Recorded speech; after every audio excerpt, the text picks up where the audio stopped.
Hi, my name is Dmitry, and in this video I'm going to show you how you can use text network analysis to visualize and analyze your ideas and notes on a granular level. So you can see what they're about, how they're connected, and what the gaps inside, so you can generate new ideas in relation to them. As an example, I'm going to use the applications called Rome Research and Obsidian and infranodus text network analysis tool.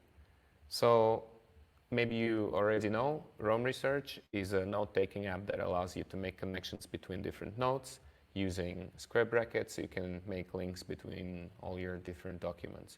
And there's a similar application called Obsidian also. And as an example, I will use the notes made by Rob Hasefield, his public notes on gamification. If you go to Rome Research, I will leave the link in the description to the video. You export them all as the markdown files, and then you can import them inside infranodus using the import Rome Research tool here. So you select the file. In this case, it's going to be most gamification is pretty bad. And you click save, and it's visualized as a graph where the words that you use inside the note are the nodes in the graph, and the co-occurrences of those words are the connections. And at the same time, you also see the connections between the different pages that exist on that page as well. So you kind of see a graph of the words and also of all the main categories inside. You can also just see the connections between the categories. So you see that he's writing about badges, points, and leaderboard. And this text is referring all those different lists. And then you can also see all the words that I used without the actual references to the pages. So here you see that the main idea is mechanic, vacuum, top. If you click on those terms, you can see that he's writing about game mechanics and how it's not being implemented in vacuum, but how there is always context when you implement gamification strategies. And then the next influential topic is game designers. So you see that he's addressing game designers and also how they work, their methodologies, and then user behavior information. So this is the part of the note where he's talking about how gamification is about affecting user behavior, and then also an account of his personal experience. If you click on play thought, how he played a lot of video games himself when he was growing up. So this kind of general idea of what gamification can be about and his personal experience. And then if we click on the inside tab, then the system proposes us two ideas that could be connected that are not connected yet. In this case, it's play thought time, so this personal experience, and user behavior information.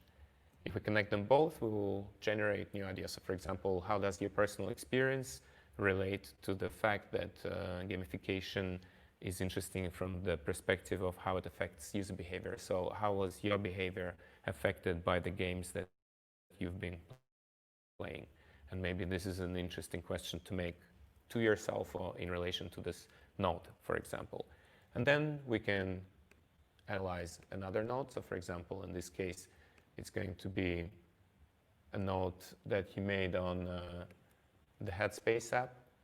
And if we open it, then we will see the graph of the main terms used inside. If we click on the essence, we see that one important cluster is about reward and motivation and how people are rewarded. Then another one is the self-determination theory.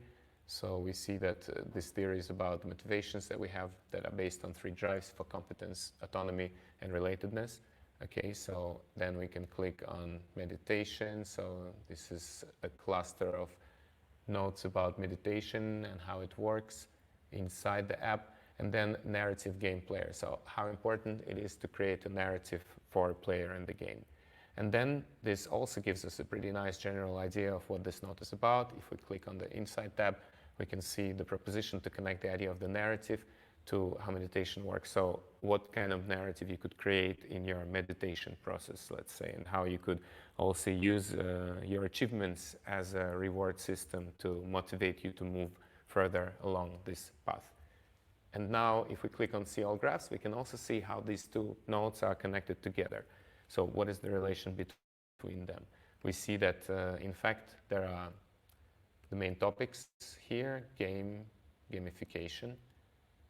And then we have also the meditation app cluster and how it actually creates behavior.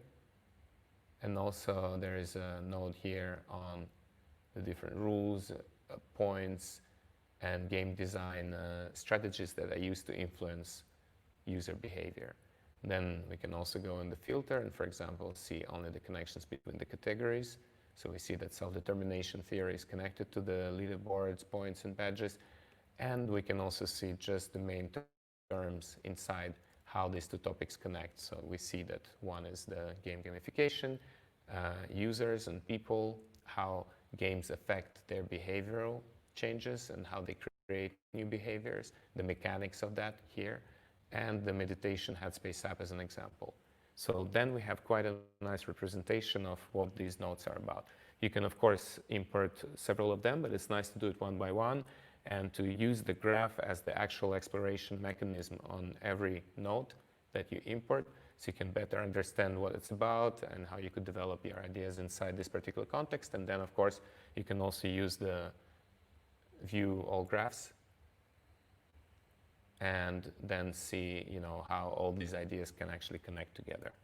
So this is what you can try on your own research notes or on any text files, and you can use it on infranodus.com. It's a new feature, so if you have any feedback or wishes, please let me know. I would love to develop this with you further and make it work for everyone. And in the next videos, I'm going to talk more specifically about how you can actually use this approach as a tool to generate your creativity in writing. Thank you, and I hope you enjoy using infranodus.